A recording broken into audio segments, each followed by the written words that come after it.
चलिए कंटिन्यू करते हैं। क्या पेज नंबर बोलेंगे मेरे को?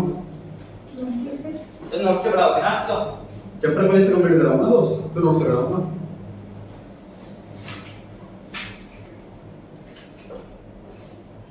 मेरिट्स और डिमेरिट्स दोनों कंप्लीट कर लिए थे हमने। तो 27 पेज पर है। सर 27 से स्टार्ट करना। मेजरमेंट करते हैं इसके, तो ध्यान से शायद हो गए। हो गए। सेकंड टॉपिक है इनडायरेक्ट ओरल इन्वेस्टिगेशन। तो पहले वाले में है डायरेक्ट, मतलब जिससे मुझे इंफॉर्मेशन जाननी है, मैं डायरेक्टली उसी पर्सन के पास जाता हूं, उससे पूछ लेता हूं। This is direct personal investigation. Indirect वाले में क्या है, मुझे जिसकी इंफॉर्मेशन जाननी है मैं उसके पास नहीं जा रहा, मैं किसी और से पूछ रहा हूं। अभी भी ओरली काम हो रहा है, लेकिन मैं डायरेक्टली उससे नहीं पूछ रहा। एग्जांपल जैसे कि सर मुझे फैक्ट्री के अंदर वर्कर्स हैं, उनकी पोजीशन जाननी है, वर्किंग कंडीशन जाननी है, उनकी इनकम जाननी है। तो एक पहले ऑप्शन मेरे पास कि मैं डायरेक्ट वर्कर से ही पूछूं, तो होगा डायरेक्ट पर्सनल इन्वेस्टिगेशन। दूसरा, मैं एम्प्लॉयर के पास चला गया या सुपरवाइजर के पास चला गया, तो वर्कर से कंडीशन कैसी है। अब ये भी ओरल इन्वेस्टिगेशन ही हो रहा है, बट जिस पर्सन की इंफॉर्मेशन चाहिए डायरेक्टली मैं उस पर्सन से नहीं पूछ रहा, मैं किसी और पर्सन से पूछ रहा हूँ। ये मैं एज्यूम कर रहा हूँ कि उस पर्सन को उस पर्सन की इंफॉर्मेशन पता है। सर सेकेंडरी में आएगा फिर? नहीं, सेकेंडरी में तो पता है क्या होता है कि डेटा ऑलरेडी लिया जा चुका है, ये भी प्राइमरी में चल रहा है।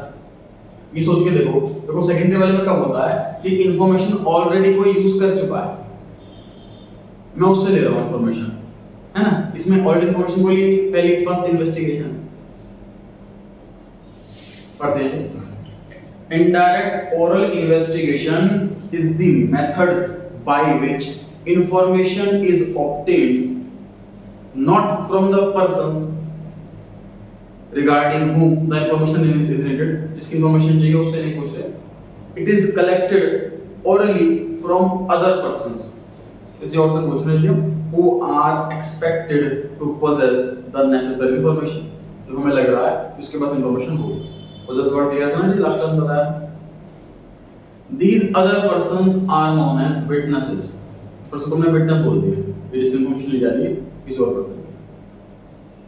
For example, by this method, the data on the economic condition of the workers, worker के बारे में जानना चाह रहे हैं, कंडीशन कैसी है उनकी, may be collected from their employers rather than workers। Workers से ना पूछ करके उनके एम्प्लॉयर से, उनके बॉस से पूछ लेते हैं, उनके बारे में कोई इन्फॉर्मेशन चाहिए, तो ये हो गया इनडायरेक्ट ओरल इन्वेस्टिगेशन। तो पढ़ते हैं इसकी सूटेबिलिटी के बारे में, ऐसा कब करना है हमें, मतलब हमें पता होना चाहिए डायरेक्ट वाला कब यूज करना है, इनडायरेक्ट वाला कब यूज करना है। तो सूटेबिलिटी पढ़ रहे हैं जी इनडायरेक्ट। पहला, large area field of investigation is relatively large. Suppose मैं किसी कंपनी में गया वर्कर से पता करने के लिए, पता लगा कंपनी के अंदर 3000 वर्कर्स, 3000 वर्कर से पूछा जाए तो बड़ी दिक्कत हो जाएगी। तो हमने सपोज हर एक 100 वर्कर पे एक सुपरवाइजर रखा हुआ है, तो टोटल 30 सुपरवाइजर हो गए, उनसे डिस्कस कर ले, थोड़ा काम बच जाएगा, जो फील्ड वर्क बहुत ज्यादा। दूसरा, it is not possible to have direct contact with the concerned respondents. Sir हमें सर्वे करना है, लेकिन कंपनी हमें अलाउ नहीं कर रही कि हर एक वर्कर के पास जाओ, कंपनी की हम अलाउ नहीं कर रही कि हर एक वर्कर के पास मिलने के लिए जाओ। एक वजह ये हो सकती है, काम डिस्टर्ब होगा इसलिए मना कर रहे हैं, ये वजह हो सकती है। तो मतलब मुझे लग रहा है कि पॉसिबल नहीं है हर एक पर्सन से पूछना, कुछ सिचुएशन ऐसी है जो पॉसिबल नहीं है, उस केस में इनडायरेक्ट वाला यूज कर सकते हैं। तीसरा point, the concerned respondents are not capable of giving information because of their ignorance और इलिटरेसी। वर्कर से पूछना है जी आपकी सैलरी के अंदर कितना आपको डियरनेस अलाउंस मिलता है, कितना चार्ज मिलता है, कितना पीएफ कटता है। वो कहते हैं हम तो पढ़े लिखे नहीं है, हमें नहीं पता, मुझे तो इतने रुपए मिलते हैं। सैलरी का पूरा डिटेल ब्रेकअप किया जाता है कि किस चीज के अंदर क्या क्या आता है, कितना उनको हाउस रेंट अलाउंस मिलता है, डियरनेस अलाउंस मिलता है और चिल्ड्रन एजुकेशन अलाउंस मिलता है, बहुत सारी चीजें मिलती हैं उनको, कुछ पैसा कटता है पीएफ वगैरह का। तो जो लोअर जो इलिटरेट वर्कर्स हैं उनको नहीं नॉलेज इस चीज की, तो उनसे कैसे पता करा जाए, इसलिए हम किसी और पर्सन से पूछेंगे। तो जिस पर्सन से पूछेंगे उसका नाम हो गया क्या, विटनेस, है ना। Fourth point, the investigation is so complex in nature that only experts can give the information। जैसे बताया कि वो पढ़े लिखे इंफॉर्मेशन है, हमने सपोज डेटा इकट्ठा कर रखा है, उसमें टिक मार्क करना है या कुछ चीजें पता करनी है। अब वो जो है इतने नहीं इतने समझदार कि वो रिप्लाई कर पाए प्रॉपर तरीके से। नॉलेज एक अलग होती है, इलिटरेसी अलग होती है, प्लस एक जैसे ना से टेक्निकल चीजें हो गई, रॉ मटेरियल कैसे बनाते हो आप, इसके अंदर कौन सा रॉ मटेरियल डालते हो, कितने वैरायटी को मिक्स करते हो, कितने टाइम तक क्या चलता है, शायद उतना प्रॉपर तरीके से आंसर ना दे पाए। वो एक्सपीरियंस पर्सन नहीं, किसी एक्सपीरियंस पर्सन से पूछ लिया। This method is mostly used by government or non-government committees or commissions. Generally इनके ये यूज करते हैं, गाइड देते हैं। तो जब फायदे की बात करते हैं कि फायदा बताइए इस मेथड का। पहला है कि वाइड कवरेज, कम टाइम में मैक्सिमम जगह कवर कर पाएंगे। हर एक वर्कर से ना पूछकर सिर्फ सुपरवाइजर से पूछेंगे तो मैक्सिमम फैक्टरीज कवर कर पाएंगे। This method can be applied even when the field of investigation is very wide, क्योंकि हर एक से पूछ लेते हैं। सेकंड, लेस एक्सपेंसिव, सस्ता पड़ेगा। 3000 लोगों के पास जाएंगे तो टाइम एफर्ट्स ज्यादा लगेगा, 30 लोगों के पास जाएंगे तो टाइम एफर्ट बचेगा, सस्ता पड़ेगा। एक्सपर्ट ओपिनियन, जिससे हम पूछेंगे डेफिनेटली ऐसे पर्सन से पूछेंगे जिसको हमें लग रहा है कि इसको बढ़िया नॉलेज होगी, सुपरवाइजर या बॉस, तो एक्सपर्ट ओपिनियन मिलेगा, एग्जैक्ट आंसर मिलेगा। वर्कर जो है नहीं इतने समझदार, शायद वो इतना परफेक्ट आंसर ना दे पाए। फ्री फ्रॉम बायसनेस, जैसे वर्कर अपने इच्छा मतलब जैसे वर्कर से पूछेंगे डायरेक्टली तो वो कह सकता है कि हमें तो कुछ भी नहीं मिलती सैलरी, तो इससे डायरेक्ट सुपरवाइजर पूछेंगे तो वो एग्जैक्ट बताएगा। तो कोई मतलब कोई बायसनेस नहीं है कि भाई हाँ वर्कर की कंडीशन अच्छी है बुरी है, वो एग्जैक्ट बताएगा। सिंपल अप्रोच है, कोई टिपिकल अप्रोच नहीं है किससे क्या पूछना किससे क्या नहीं करना। सिंपल, जिसको नॉलेज है उसके पास गए सारी इन्फॉर्मेशन लेकर के आ गए। मतलब कोई डिफिकल्ट कोई कॉम्प्लिकेटेड मेथड नहीं है, सिंपल मेथड। अब बुराई करनी है इस मेथड की। लेस एक्यूरेट, ये बात फैक्ट है कि अगर हम वर्कर से ही पूछेंगे तो वो एक्यूरेट इन्फॉर्मेशन देंगे, छोटी इन्फॉर्मेशन नहीं देंगे। मान लीजिए सैलरी कम है ये बोलेंगे तो ये नहीं होना कि 10 की बात तो 8000 बताएगा तो एक्यूरेसी ज्यादा मिलेगी। वर्किंग कंडीशन कैसी है, हमारे सुपरवाइजर से पूछा कि हाँ जी हमारे यहाँ हर एक चीज फैसिलिटी रहती है। वर्कर से पूछेंगे तो कह सकते हैं कि सर कहीं पानी नहीं आता, कभी बिजली नहीं आती, तो एक्यूरेसी ज्यादा पड़ेगी। बायसनेस, देखो ये मेरिट में भी है, ये डिमेरिट में भी है। बायसनेस सुपरवाइजर से जो हम पूछेंगे, एक तो ये है कि देखो जैसे वर्कर जैसे इलेक्शन वगैरह होते हैं और विंडल वगैरह होता है लोगों का कि भाई कैसी प्रॉपर्टी वगैरह है या नहीं, तो देखो जिसने मतलब सपोज कमियां बोलनी है तो कमियों की कंप्लीट कोई मतलब कोई कंप्लीट लिमिट नहीं होती। वर्कर से पूछा जाए तो यहाँ कोई फैसिलिटी नहीं है, हमें सैलरी कम मिलती है, काम ज्यादा करवाते हैं, ओवरटाइम करवाते हैं, रद्दी पेमेंट नहीं करती, बोनस नहीं मिलता, मतलब कमियां ज्यादा हो सकते हैं। तो लेकिन सुपरवाइजर बोलेगा वो एग्जैक्ट बोलेगा, तो वो फ्री फ्रॉम बायसनेस हो गया एक बात। लेकिन दूसरी बात, वर्कर से पूछेंगे तो वो एक्यूरेट चीजें बताएगा। इस तरह हमारे यहाँ मतलब सपोज 6 दिन में से सब 2 दिन या इलेक्ट्रिसिटी रहती नहीं है, या हमें सेफ्टी मेजर्स के लिए हेलमेट वगैरह गार्ड्स वगैरह नहीं मिलते, या शॉर्टेज रहती है उसकी, वो एग्जैक्ट बताएगा। सुपरवाइजर ये चीज नहीं बताएगा, कंपनी की नेगेटिव चीज शायद नहीं बताएगा, तो बायसनेस भी है और नहीं।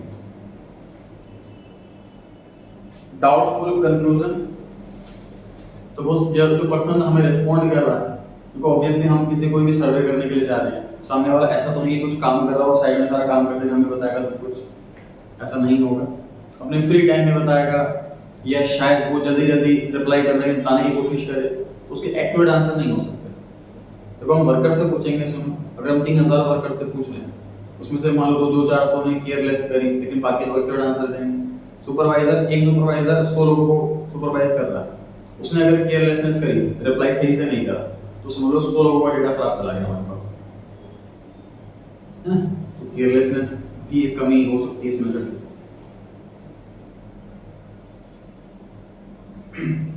अब बात कर रहे हैं जी इन दोनों में डिफरेंस की, डायरेक्ट और इनडायरेक्ट वाले में।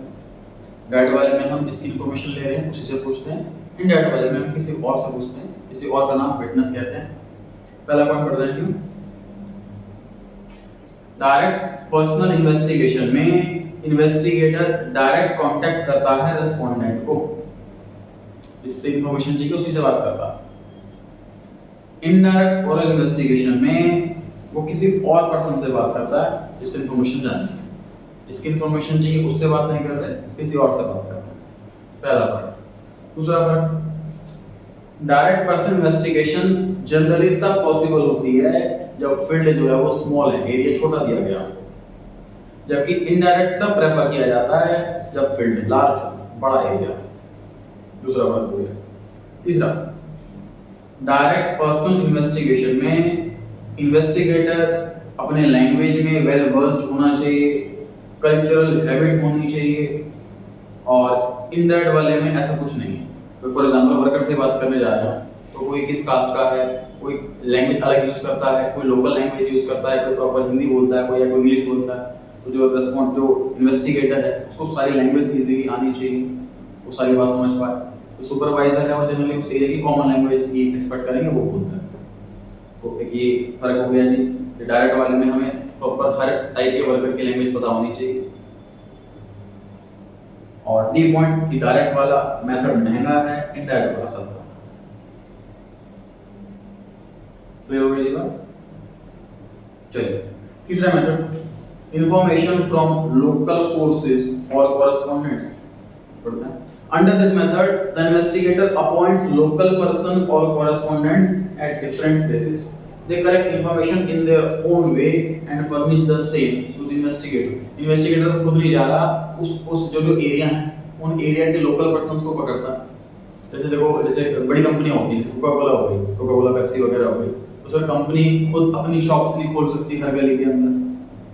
तो जो हर गली के अंदर शॉप्स खुली हुई हैं जनरल स्टोर की, उनको कॉन्टेक्ट किया जाता है। कंपनी डीलर को बेचती है, डीलर जो है वो डिस्ट्रीब्यूटर जो है कॉन्टेक्ट करता है सबको, या इस शॉप पर हम हमारा सामान बेचो, इतना आपका परसेंट आपको डिस्काउंट होगा, मार्जिन होगा। तो ये कॉन्सेप्ट है कि इन्वेस्टिगेटर खुद ना जाकर के पूरे एरिया के अंदर हर एरिया का जो लोकल में कोई ना कोई पर्सन अपॉइंट कर दिया। अब जैसे दिल्ली में वो होम सर्विस है, मुझे कोई भी चीज़ काम करनी है गवर्नमेंट ऑफिस, मुझे मैक्सिमम सर्विसेज के लिए मुझे गवर्नमेंट ऑफिस जाने की जरूरत नहीं है, मैं कॉल करूँगा, गवर्नमेंट ऑफिस से पर्सन यहाँ पर आएगा, मेरे से जो भी डॉक्यूमेंट है, आधार कार्ड वगैरह जो डिटेल्स वगैरह है वो लेगा, और वो सर्टिफिकेट जो मुझे चाहिए वो दे देगा घर बैठे। 50 रुपीज़ इसके लिए फीस दे। तो गवर्नमेंट ने इतना कि इन्वेस्टिगेटर उसी पर्सन को अपॉइंट कर रखा है सारे काम के लिए। गवर्नमेंट क्या कर रखा है, हर एरिया के लोकल एरिया के एक पर्सन को अपॉइंट कर रखा है। फॉर एग्जांपल एक पर्सन हो गया वो रामनगर का हो गया, फिर रामनगर के साथ जगह तुम्हें जाना, ऐसे ही कृष्णनगर का पर्सन हो गया, तो लोकल पर्सन्स को अपॉइंट कर देना इन्वेस्टिगेटर, फिर वो लोकल पर्सन बाद में रिपोर्टिंग करेगा इन्वेस्टिगेटर। सुटेबिलिटी जी, कब मेथड सुटेबल है, कब ये मेथड बेस्ट है। Regular and continuous information is needed. हमें सर इंफॉर्मेशन बार बार चाहिए होती है, रेगुलर बेस पे चाहिए, मतलब वन टाइम वाला काम नहीं है, तो ऐसे केस में अपॉइंट कर दो और रेगुलर इंफॉर्मेशन देता रहे। दूसरा, एरिया बड़ा है। तीसरा, information is to be used by journals, magazines, radio, TV etcetera. Generally इन्हीं लोगों को रेगुलर इंफॉर्मेशन चाहिए होती है ना। D point, high degree of accuracy of the information is not required. High degree of accuracy नहीं चाहिए, क्योंकि अगर एक्यूरेसी ज्यादा चाहिए तो इन्वेस्टिगेटर खुद आएगा, किसी और को नहीं रखेगा। किसी और को अपॉइंट करने का मतलब है कुछ ना कुछ एक्यूरेसी में कमी आना। सुटेबिलिटी की बात हो गई जी, अब बात करते हैं तारीफ की, मतलब के फायदे क्या हैं। पहला है जी, सस्ता पड़ेगा। इन्वेस्टिगेटर जो है वो सीनियर पर्सन है, वो खुद हर जगह जाएगा तो डेफिनेटली फिर कॉस्टली पड़ेगा। जो लोकल में पर्सन अपॉइंट करेंगे वो कम एक्सपीरियंस होंगे, तो उनकी कम पेमेंट जाएगी, तो सस्ता पड़ेगा। वाइड कवरेज, सर हम खुद जाएंगे तो कम एरिया कवर कर पाएंगे, ज्यादा लोगों को अपॉइंट करके ज्यादा एरिया कवर कर पाएंगे, दूसरा फायदा। तीसरा फायदा जी, कंटिन्यूटी, हमें इंफॉर्मेशन रेगुलर मिलती रहेगी क्योंकि हमने लोग अपॉइंट करके रखे हैं।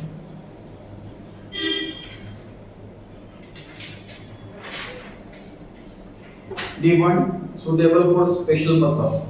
जैसे कोई स्पेशल इंफॉर्मेशन जाननी है, this method is particularly suitable for some special investigation, जैसे कि price quotation from the different green markets for the construction of index number of agricultural prices. Agriculture prices में गवर्नमेंट का प्रोसेस क्या system होता है, जो किसान होते हैं उनको छूट होती है कि वो अपना जो गेहूं है जो भी वो बना रहे हैं वो किसी भी एरिया में जाकर बेच सकते हैं मार्केट में, और अगर नहीं बिक रहा है उनका तो वो गवर्नमेंट को बेच सकते हैं। गवर्नमेंट ने रेट फिक्स कर रखे हैं कि इस वाले प्राइस पर हम आपसे लेते हैं। तो वो प्राइस जानने का, वो प्राइस कितना रखें, कितना फिक्स करें, इस जानने के लिए भी गवर्नमेंट जो है सर्वे करवाएगी, मार्केट वगैरह भेज करके अपने एम्प्लॉइज को किस चीज़ का क्या रेट चल रहा है वो आपसे भी डिसाइड करवाएंगे। तो कोई स्पेशल पर्पस हो उस काम के लिए भी यूज़ कर सकते हैं। वो इन्फॉर्मेशन भी कंटिन्यूस चाहिए क्योंकि ये प्राइस अपडेट भी कर सकते हैं रेगुलर रहना। चलिए अब एक करनी है इस मेथड की बुराई कि जो ये अपने लोकल पर्सन अपॉइंट करके इन्फॉर्मेशन लेने में क्या गलत है क्या सही नहीं है। पहला जी loss of originality. Direct contact करेंगे तो ज़्यादा इन्फॉर्मेशन एक्यूरेट मिलेगी, किसी और के थ्रू करेंगे तो इन्फॉर्मेशन कम एक्यूरेट मिलेगी, तो ओरिजिनलिटी कम हो सकती है। Lack of uniformity. यूनिफॉर्म मतलब सेम नहीं है, जैसे कि मतलब हमने 100 लोगों को भेजा कि ये पता करके आओ, तो एक पर्सन ने मान लो 5 चीज़ें पूछी, एक पर्सन ने 6 चीज़ें पूछी, एक पर्सन ने 4 चीज़ें पूछी, कुछ कम रहेगी कुछ, तो यूनिफॉर्मिटी नहीं है। एक ही पर्सन जाता है हर जगह तो सेम चीज़ सेम इन्फॉर्मेशन लेके आता है, तो यूनिफॉर्म नहीं। पर्सनल बायसनेस हो सकती है सर, क्योंकि हर जो कॉरेस्पॉन्डेंट है वो क्या बता रहा है आगे जाकर के, मंजिल इनकम का पूछ लें तो लोकल का पर्सन है वो लोकल में काफ़ी लोगों को जानता भी होगा ऑलरेडी, नॉन में होंगे, तो इन्फॉर्मेशन कम ज़्यादा अपने हिसाब से कर सकता है। लेस एक्यूरेट, जैसे वही सेम पर्सन नहीं जा रहा किसी और पर्सन को भेज रहे हैं तो एक्यूरेसी में फर्क आ सकता है, कुछ चीज़ें अंदाजे से रिकॉर्ड कर दी उसमें, ये कुछ।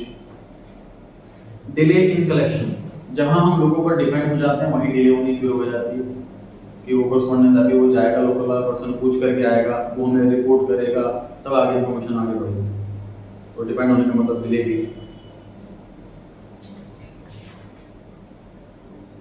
एक बार थर्ड वाले पॉइंट की पूरी फटाफट से रेडी लेने का अपने बेस पर।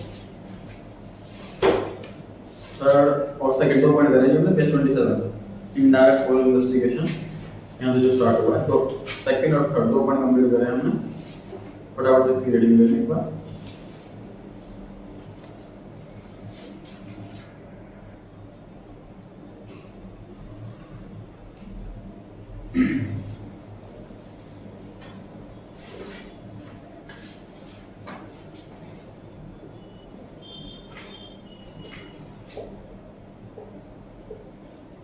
कलेक्शन ऑफ डेटा में पढ़ रहे हैं प्राइमरी डेटा, सारे तरीके जो है इंफॉर्मेशन लेने के प्राइमरी हैं, मतलब किसी के पास ऑलरेडी इंफॉर्मेशन नहीं है, कोई पब्लिश सोर्स नहीं है और फर्स्ट टाइम ये इंफॉर्मेशन ली जा रही है, तो 3 तरीकों से ली जा सकती है। पहला है पर्सनल इंटरव्यू, दूसरा है इंफॉर्मेशन थ्रू क्वेश्चनियर्स और तीसरा है टेलीफोनिक इंटरव्यू। 3 तरीकों से प्राइमरी डेटा कलेक्ट किया जाता है। 3 तरीकों से प्राइमरी डेटा कलेक्ट किया जाता है। जो पहले वाला तरीका है पर्सनल इंटरव्यू, ये हम डिस्कस कर चुके हैं।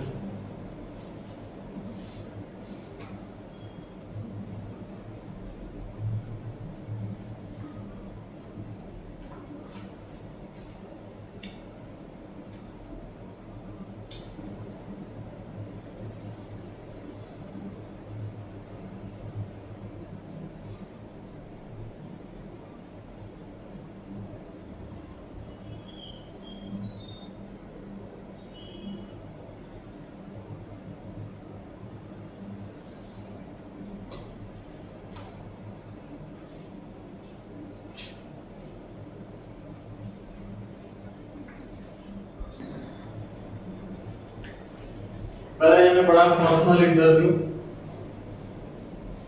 कि जिसके बारे में इंफॉर्मेशन चाहिए उसी से जाकर के पूछो।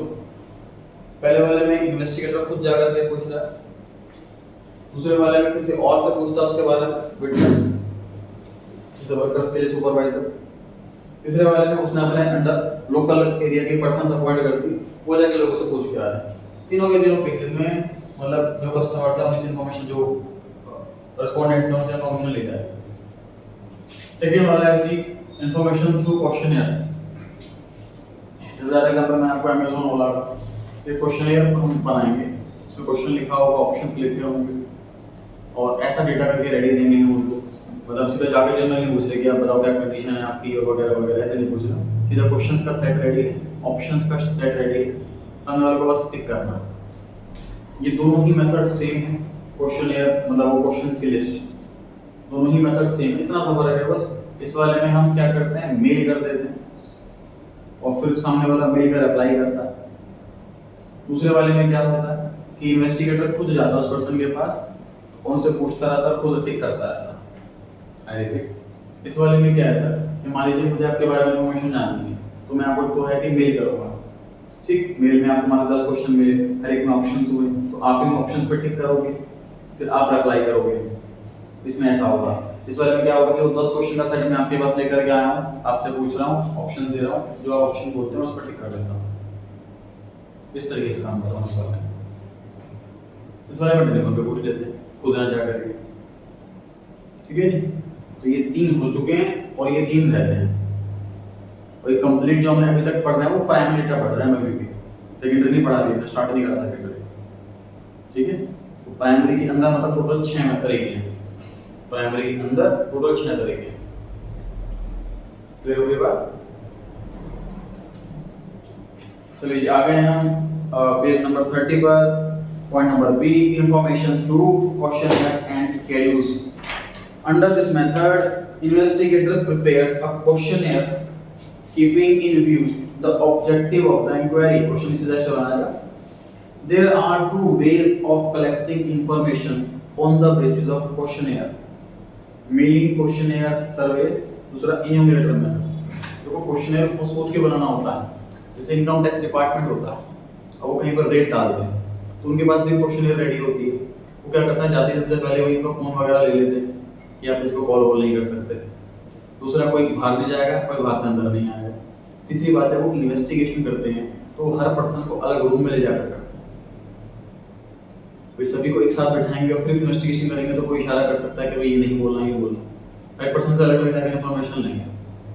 फॉर एग्जाम्पल कि घर में सपोज कार है, तो वो कार मान लो ब्लैक मनी से आई हुई, तो किसी से पूछेंगे भाई कार कहाँ से आई है, पैसा कहाँ से आया उसका, और वो सोचेगा कि वो वहाँ से आया, कहाँ से आया। हर पर्सन सेम रिप्लाई कर रहा है तो सच बोल रहे हैं। किसी ने बोला कि मामा ने दी है, किसी ने बोला कि हमारे पास कोई जमीन बेची थी वहाँ से आया, कोई बेचा था हमने चेक से पेमेंट करी है, वहीं गड़बड़ पता लग जाएगी।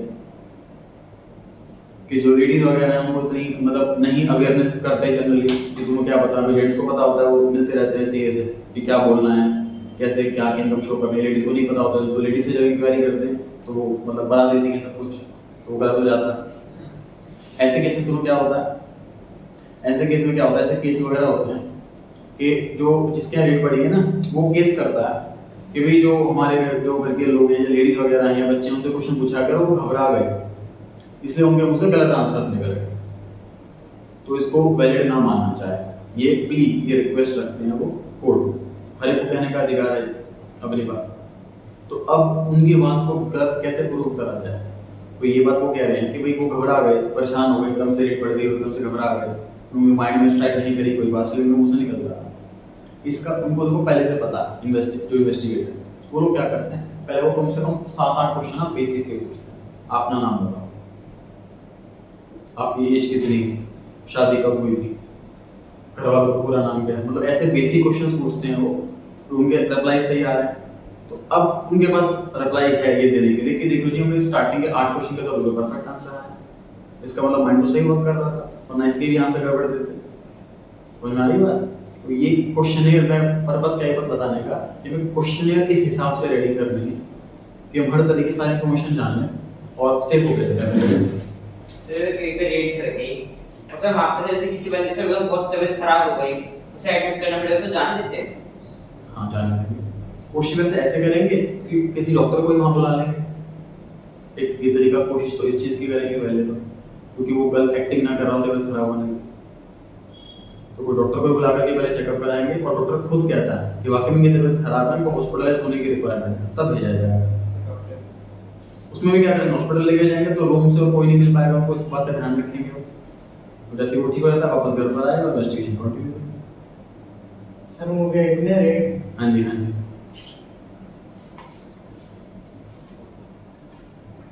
रेट पे चैप्टर्स हैं सी फाइनल में, तो बहुत स्टडी भी पढ़ते हैं कि रेट में क्या रूल है, क्या रूल नहीं है, क्या कर सकते हैं, क्या नहीं कर सकते, वगैरह वगैरह। चलिए आगे बढ़ते हैं। पहला पॉइंट है जी मेलिंग क्वेश्चनियर सर्विस। ये डिस्कस किया था जी हमने कि हम लोगों को ईमेल करेंगे कौन सा इंफॉर्मेशन लेंगे? Under this method questionnaires are mailed to the respondents. साथ में एक लेटर भी अटैच होगा। Letter is attached with the questionnaire giving the purpose of inquiry. Inquiry क्यों कर रहे हैं, क्यों नहीं कर रहे, इसका पर्पस लिखा होगा। It is also assured that the information would be kept secret. ये भी साथ में लिखी होगी लेटर में बात कि आपकी इंफॉर्मेशन को लीक नहीं करी जाएगी। The respondent notes the answers against the questions and returns the completed questionnaire to the investigator. ये रेस्पोंड रिप्लाई कर देता है। पहला सुटेबिलिटी का फायदेमंद है कि सर एरिया बहुत बड़ा, मेल करने में टाइम कितना लगता है, तो बहुत बड़ा एरिया खुद वहां पे जाकर के पूछना बड़ा टाइम कंज्यूमिंग वाला काम है। ईमेल कर दो आसान हो जाएगा। तो जब एरिया बड़ा है तब इसको यूज करेंगे। दूसरा, रेस्पोंडेंट्स आर एजुकेटेड। ये सब बेसिक नीड है, अगर वो पढ़ा लिखा नहीं तो मेल कैसे पढ़ेगा, कैसे रिप्लाई करेगा। अब इसके फायदे बताने चाहिए, बहुत सस्ता पड़ेगा, ईमेल करने की कोई कॉस्ट नहीं होती। बस जो पर्सन हम पॉइंट करेंगे, जो मेल कर रहा होगा, रिप्लाई नोट वगैरह कर रहा है, उसकी कॉस्ट आएगी। ओरिजिनल, कोई सर फेकनेस नहीं होगी इसके अंदर, कोई बायसनेस नहीं होगी। जिससे के बारे में इंफॉर्मेशन चाहिए उसी से हम रिप्लाई दे रहे हैं, तो ओरिजिनल डेटा रहेगा। Wide coverage, this method allows wide coverage of the area of study. हम मैक्स से मैक्स एरिया कवर अप कर सकते हैं, इसके वजह से ये फायदा है इसका, क्योंकि हमें खुद नहीं जाना। नुकसान बताएं, lack of interest. Maximum cases में देखो मेरे पास बहुत सारे कंपनी मेल वगैरह आते रहते हैं कि कैसा लगा वैसा रहा, और फिर अपना रिप्लाई दें, अपना फीडबैक दें। जैसे कोई भी चीज़ परचेज नहीं करते हैं तो उस पर रिप्लाई आता है फीडबैक के, तो नहीं, क्योंकि कोई फायदा तो है नहीं। क्यों इतना टाइम लगाओ, पर्सन ये सोचता है कि मेल आया हुआ है, इतना क्यों टाइम लगाएं इसमें रिप्लाई करने में, कुछ मिलना तो है। तो रिस्पॉन्स सही नहीं रहता लोगों का, ये नेगेटिव पॉइंट है। अगर हम घर में किसी के पास जा रहे हैं और वो आता है पर्सन, तो मैक्सिमम किसी को बता ही देगा, तो ये माइनस पॉइंट हो गया। इंटरेस्ट नहीं लेते लोग। फ्लेक्सिबिलिटी नहीं, जैसे किसी का रिप्लाई आया, किसी का रिप्लाई नहीं आया, किसी का रिप्लाई लेट आया, तो टाइमली नहीं हो रहा काम। लिमिटेड यूज, क्वेश्चनियर में मतलब जैसे हम लिमिटेड इंफॉर्मेशन पूछ सकते हैं। कई बार क्या होता है, किसी ने कोई क्वेश्चन पूछा, उसके रिप्लाई पे डिपेंड है अगला क्वेश्चन। जैसे जोक वगैरह आता है कि आप कोई पर्सन है वो शाई नेचर का होता है और उससे कहते हैं कि आप शादी वगैरह में जा रहे हो, किसी से कुछ पूछो, बात करो। तो कहता है क्या बात करो, मुझे बताएंगे। उससे पूछता कहता है कि पूछो किसी से कि आपकी शादी हो गई, आपके बच्चे कितने हैं। तो लेडी के पास जाता है, कहता है आपकी शादी हो गई, कहती नहीं, आपके बच्चे कितने हैं। तो फिर मार खाता है। फिर वो सोचता है कि मैंने उल्टा क्वेश्चन पूछ लिया। वो दूसरी लेडी के पास जाता है, वो पूछता है आपके बच्चे कितने, कहती 2 बच्चे, आपकी शादी हो गई, फिर मार खाता है। तो कहने मतलब ये कि काफी सारे क्वेश्चंस ना पहले रिप्लाई पे डिपेंड है कि पहला रिप्लाई क्या आता है उस पे अगला क्वेश्चन जाएगा। समझ में आ रही है बात?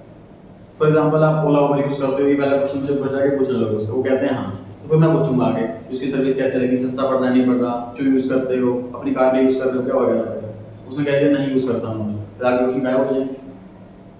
तो ये वाला पॉइंट आ गया कि लिमिटेड यूज है, बहुत लिमिटेड क्वेश्चन ही पूछ पाएंगे हम। डी पॉइंट, बायसनेस, अगर रेस्पोंडेंट बायस्ड है तो इन्फॉर्मेशन भी बायस्ड मिलेगी।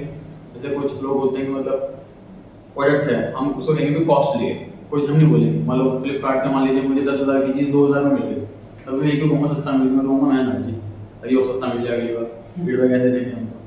तो ये बायसनेस रहती है।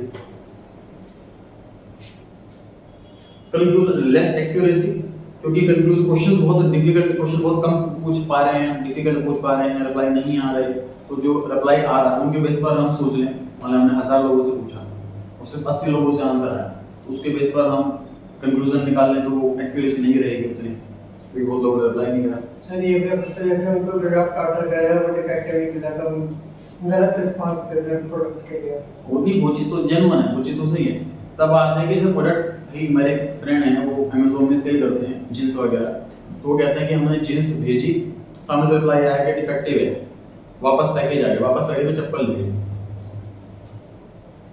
मतलब ऐसे भी करते हैं लोग, रिटर्न के टाइम में गलत डाल दिया, या वापस आ गई जीन्स, आ गई मैंने ऑर्डर कर दी और अपनी फटी हुई जीन्स उसमें रख दी और रिप्लाई कर दिया कि जीन्स जो है वो खराब थी। ऐसे भी करते हैं। मैक्सिमम केसेस में अभी जो ऑनलाइन है उसमें जो है कस्टमर्स की सुनी जाती है ज़्यादा, अब उनकी सप्लायर से नहीं सुनी जाती।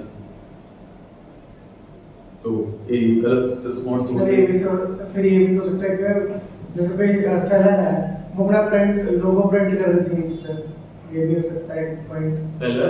सेलर जो प्रोडक्ट है उस पर अपना लोगो प्रिंट कर दे ताकि पता रहे कि ये ओरिजिनल है ये। अच्छा हाँ ये कर सकता है, बिल्कुल कर सकता है। क्योंकि वही है ना कि हम मतलब कंपनी जो अमेज़न वाले बैठे हैं उनको कैसे श्योरिटी कि उसने सही भेजा या नहीं भेजा। भाई जो कस्टमर है वो तो कह रहा है जी मेरे को तो गलत प्रिंट किया है, साला कहता है मैं तो अपने ट्रेडमार्क की भेजी थी, बल वो तो क्या मेरे पास आई नहीं। हो सकता है डिलीवरी बॉय गड़बड़ करी, ये भी तो हो सकता है। तो गड़बड़ कहाँ होगी ये तो क्या मुश्किल है। तो इन जनरल केस में कस्टमर्स की ही सुनी जाती है जनरली, क्योंकि वो सेटिस्फाइड रहेगा तो वो कंटिन्यूस आगे सामान मंगाता रहेगा। एक न्यूज़ में आया था कि रेट बढ़ी थी, वो क्या करता था मोबाइल खरीदता था ऑनलाइन और कहता था खाली डिब्बा है, और ऐसे करके उसके मतलब घर में उसके रेट बढ़ी तो 500-700 फोन मिले हैं। तो वो क्या करता था अलग अलग ऐसे एक आईडी से मांगे बार बार तो डाउट हो जाएगा उनको, अलग अलग आईडी से मांगता था, अलग अलग एड्रेस पे अलग अलग आईडी से अलग अलग। फ्लिपकार्ट पे फोन की जगह साबुन निकला था। हाँ कोई कुछ तो खैर फेक भी आते हैं उनको नेगेटिव करने के लिए, मतलब कुछ जेन्युइन भी होते हैं कुछ फेक भी होते हैं। चलिए ये वाला पॉइंट कवर कर लिया है, रेडी कर लें पूरा पॉइंट मेलिंग क्वेश्चन वाला, फिर स्टार्ट करें।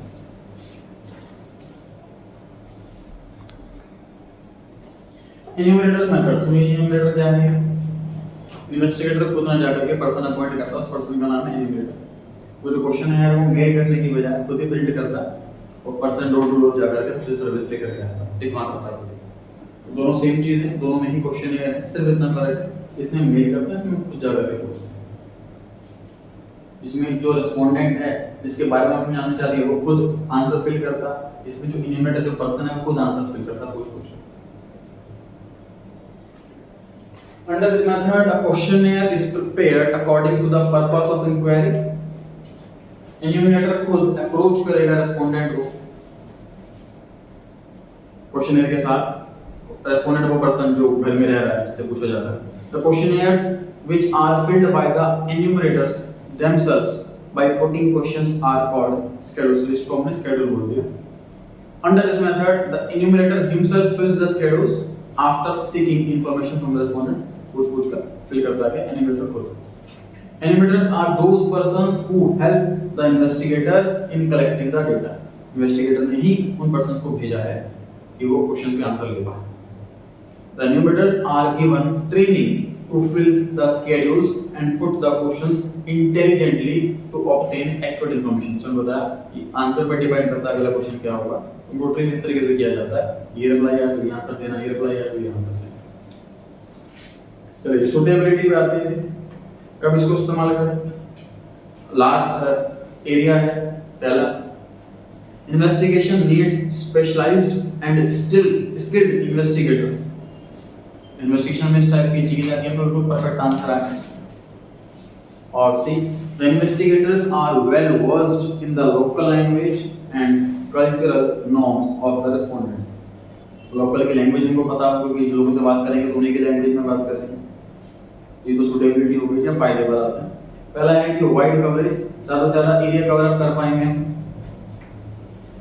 जो लोग पढ़े लिखे नहीं है, जो क्वेश्चन का आंसर नहीं नहीं कर पा रहे, वो भी रिप्लाई कर पाएंगे, ये फायदा हो जाएगा, वाइड कवरेज हो पाएगा। एक्यूरेसी ज्यादा है क्योंकि हम स्पेशली में लोगों के पास जा रहे हैं, पर्सनल कांटेक्ट से ज्यादा चांसेस बढ़ जाते हैं मैक्सिमम लोगों के मिलने के, मैक्सिमम लोगों के रिप्लाई करने के। इम्पार्शियलिटी मतलब ये फ्री फ्रॉम बायसनेस, भेदभाव नहीं होगा, किसी और से नहीं पूछ रहे, क्योंकि कंप्लीटनेस कोई चीज छूटेगी नहीं, इसमें छूटेगी इसमें नहीं छूटेगी। अब बुराइयां करते हैं कैसे। पहला है जी एक्सपेंसिव। अगेन जी इन्वेस्टिगेटर देखो इसमें तो सिर्फ मेल करना था बैठे बैठे, इसमें हर एक पर्सन के पास जाकर के बात करनी, महंगा पड़ेगा। अवेलेबिलिटी ऑफ इन्यूमरेटर्स, जो लोग फील्ड वर्कर जो हर एक पर्सन के पास जा रहा है वो मिले ना मिले इस पर डाउट है। टाइम कंज्यूमिंग से टाइम लगेगा इसमें, ये बार जल्दी वाला काम है, टाइम वाला काम। Not suitable for private investigation, जो किसी हमें इंफॉर्मेशन ऐसी जाननी है जो प्राइवेट इंफॉर्मेशन जाननी है, जो लीक मतलब नहीं है, कोई ऐसी इंफॉर्मेशन है तो वो हम इसी पर पूछ पाएंगे, इस पर नहीं पूछ पाएंगे। कॉन्फिडेंशियल इंफॉर्मेशन होती है, कोई पर्सनल इंफॉर्मेशन होती है, कोई प्रोडक्ट के बारे में है जो जानना चाहते हैं भैया यूज करते हैं कि नहीं करते, पर्सनल प्रोडक्ट है तो वहीं पर अप्लाई कर पाएगा और यहाँ पर नहीं अप्लाई कर पाएगा। पार्शियल देखो वही सेम पॉइंट है, हर जगह जाएगा, मेरिट में भी डिवाइड होगी, फायदे भी हैं नुकसान भी है। पार्शियलिटी में मतलब भेदभाव कर सकता है जो इन्वेस्टिगेटर है, एनिमेटर है खुद, वो जाकर के भाई कुछ जगह नहीं पूछा उसने, या कहीं कोई कास्ट का सिस्टम किस वाले कास्ट के कोई एरिया है वहाँ का आइडियाज लेके या खुद नहीं किया वहाँ पर, ये पार्शियलिटी कर सकता है।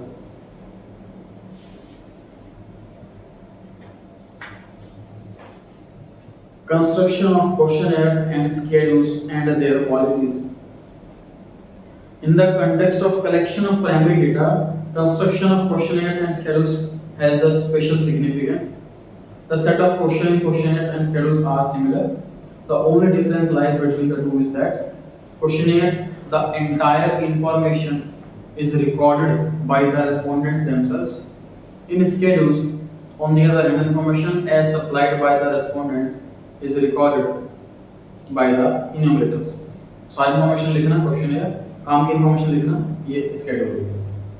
वही यहाँ तक रेडी कर लेंगे आप लोग। इन्यूमरेटर मेथड्स, पॉइंट पेज 31 से इन्यूमरेटर मेथड्स।